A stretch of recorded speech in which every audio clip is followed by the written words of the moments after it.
जय माताजी मित्रों, मारी चेनल ममतानी रसोईमां तमारुं स्वागत छे।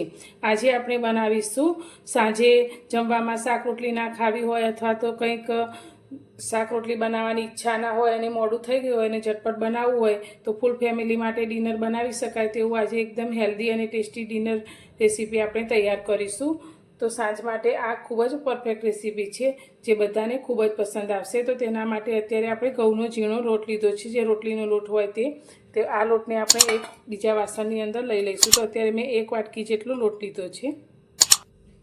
हवे आ लोटनी अंदर आपणे मसाला करीशुं। तो मसालामां आपणे सौथी पहेला अत्यारे मैं वाटेला लीला मरचां लीधा छे ते अंदर उमेरीशुं। साथे आपणे अंदर 1 चमची नानी लाल मरचुं पाउडर उमेरीशुं। अर्धी नानी चमची जेटલું આપણે હળદર ઉમેરીશું।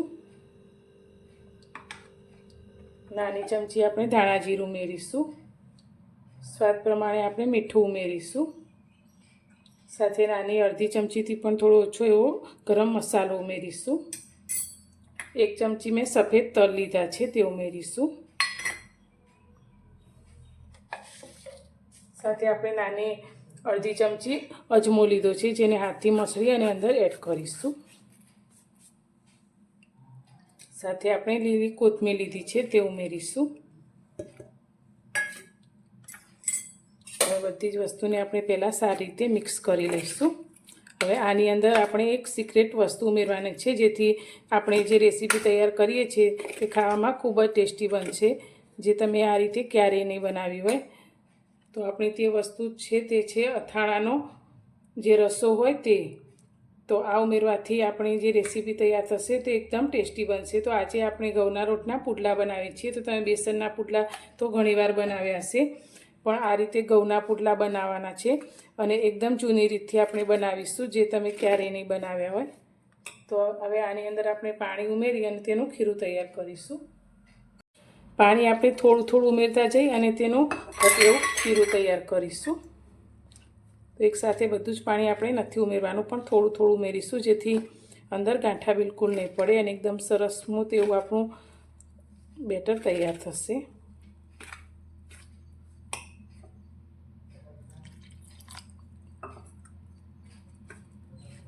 तो तमे क्यारे आ रीते घऊना लोटना पुडला ना बनाव्या होय तो एकवार जरूरथी ट्राय करजो। बधाने खूब ज पसंद आवशे अने एकदम खावामां पण टेस्टी छे अने हेल्धी पण छे अने बनवामां पण एकदम झड़पथी बनी जाय छे। तो आजे आपणे आ पुडला बनाववा माटे लोखंडना तवानो उपयोग करीशुं। बिलकुल नॉनस्टिकनो उपयोग कर्या वगर, नॉनस्टिक तवीनो उपयोग कर्या वगर आजे आपणे पुडला तैयार करीशुं अने ते पण आपणे हाथथी बनावीशुं। तो अत्यारे मैं आ रीतनुं बेटर तैयार करी लीधुं छे। तो तमे जोई शको छो एकदम पातळुं पण नहीं अने एकदम जाडुं पण नहीं, ए रीते आपणे तैयार कर्युं छे। तो 1 वाटकी लोटनी सामे मारे अत्यारे 1 मोटा ग्लास पाणीनी जरूर पड़ी छे। तो हवे आपणे तेमांथी पुडला बनावीशुं। तो विडियोने स्कीप कर्या वगर पूरो जोजो अने पसंद आवे तो लाइक करवानुं बिलकुल भूलता नहीं। तो आज आपणे जे पुडला बनावीए छीए ते कोई नॉनस्टिक तवीनो उपयोग कर्या वगर लोखंडना तवा पर बनावीशुं। तो बिलकुल ચોટ્યા वगर एकदम सरस रीते आपणा पुडला तैयार थशे। अने आजे आपणे एकदम जूनी रीतथी बनावीशुं, जे आपणा दादी नानी बनावता ते रीते बनावीशुं। तो अत्यारे मैं तवीने गरम करवा माटे राखी लीधी छे। तो हवे तेनी उपर आपणे एक नानी अर्धी चमची जेटલું तेल लगावी लईशुं। तो तमे क्यारे आ रीते पुडला ना बनावे तो एकवार जरूरथी ट्राय करजो।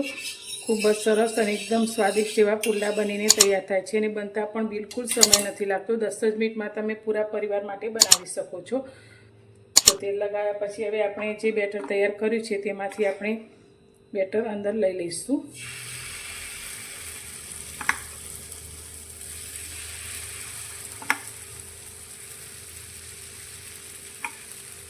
हवे बेटरने अंदर राख्या पछी हवे हाथने आपणे थोड़ो पाणीवाळो करी लईशुं अने आ बेटरने आ रीते फैलावी अने आपणे गोळ पुडलो तैयार करीशुं।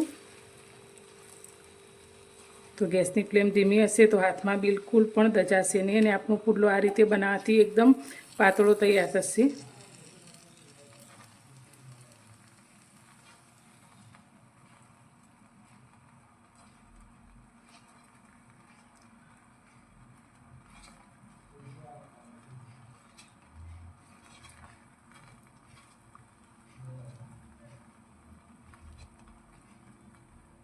તો પુડલો આપણો એકદમ સરસ એવો પથરાઈ ગયો છે. તો હવે ગેસની ફ્લેમ આપણે થોડી મીડિયમ કરી દઈશું અને ઉપરથી ડ્રાય થાય ત્યાં સુધી તેને થવા દઈશું.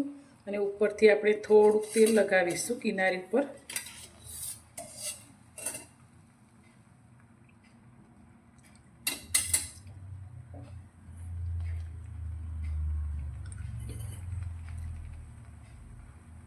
તો પુડલો આપણો ઉપરથી આ રીતે ડ્રાય થઈ ગયો છે. તો હવે આપણે તાવેતાથી તેની કિનારી પહેલાં છોડાવી લઈશું. તો એકદમ સરળતાથી આપણો આ પુડલો તવીથી અલગ થઈ જાય છે. તમે જોઈ શકો છો. હવે તેને આપણે પલટાવી લઈશું અને નીચેની સાઈડથી પણ એકદમ સરસ રીતે આપણે તેને પકવી લઈશું. તો ઉપરથી થોડું તેલ આપણે લગાવીશું.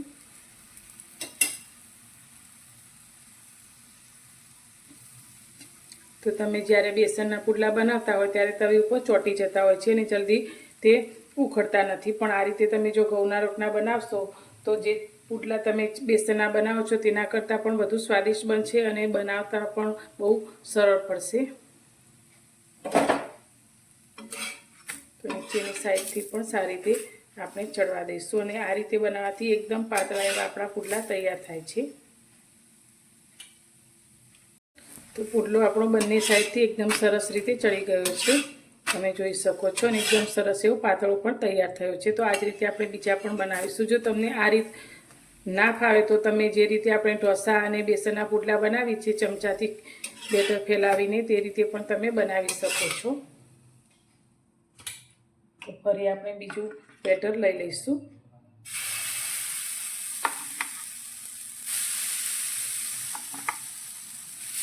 અને તેને આપણે ફેલાવી લઈશું.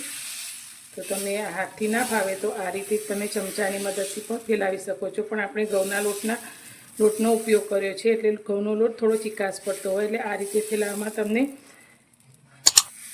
લોટ કદાચ ઘણીવાર ચોંટી જતો હોય છે. પણ આ રીતે પણ સરળ પડશે. તો તમે બંનેમાંથી કોઈ પણ રીતે આ પુડલાને બનાવી શકો છો.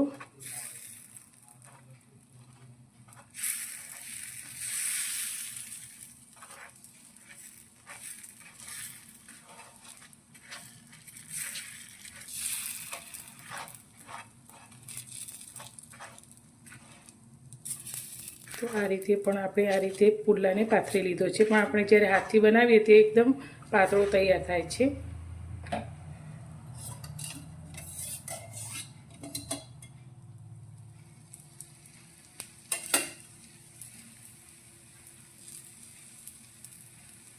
તો તૈયાર છે આપણા ઘઉંના લોટમાંથી બનાવેલા પુડલા. તો તમે જોઈ શકો છો એકદમ પાતળા અને એકદમ સરસ સોફ્ટ બન્યા છે. અને આ પુડલાને તમે એમને પણ ખાશો કોઈ પણ ચટણી વગર તો પણ એટલા ટેસ્ટી લાગશે. અત્યારે મેં આ પુડલાને કોથમીરની ચટણી સાથે સર્વ કર્યા છે.